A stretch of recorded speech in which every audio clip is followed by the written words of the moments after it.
Sport's one of those where nothing is guaranteed. You know, if something was guaranteed, you'd put your house on it. But what I would say is that we focused on the process. We focused on our training. We focused on getting certain principles of play and the preparation. And we're probably going to be the best prepared team that's ever gone to a Senior Women's World Cup in terms of from an England point of view, because the FA have thrown the weight of everything behind this team.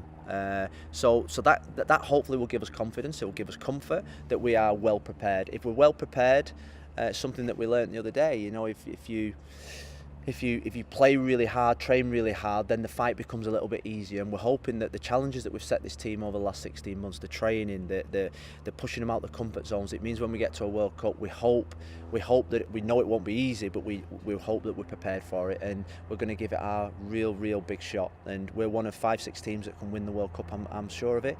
And we're getting to that point where it's really stop talking and get out there and deliver.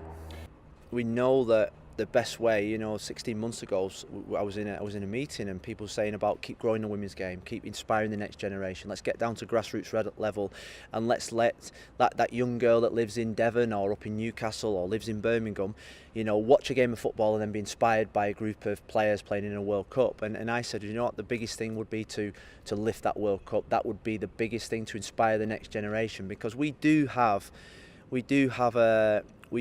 the thought process that we do have to inspire. We do have to make sure that the grassroots are getting better. There's better opportunities for women footballers.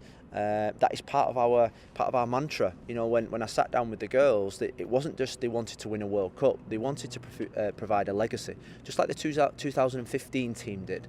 You know, Mark Sampson took a team to the World Cup, finished in 3rd position, and then all of a sudden, the next generation was inspired, and we've got to make sure when we come back from this World Cup, we inspire the next generation, that in another 4 years' time they'll look back and think, you know what, watching these set of inspirational girls made me want to go out there and play football. It's the proudest moment of my life. I've got to say, I stood on the touchline in my first ever game, and you never know how you're going to feel. You can accept a job, and until you have your first day at work, and I was stood on the touchline for the national anthem with my England blazer on, an England suit, and it was the proudest moment I've had in football, because I was a head coach of a senior England women's team, and that comes with great responsibility and great expectation. And what I've found over the last 14 months is that I've really enjoyed it. I've enjoyed the environment that I work in. I work with absolutely fantastic people at the FA who've given me so much backing, but more importantly, I work with a group of players that inspire me every single day. You know, this group of players want to win, they want to improve, they want to learn,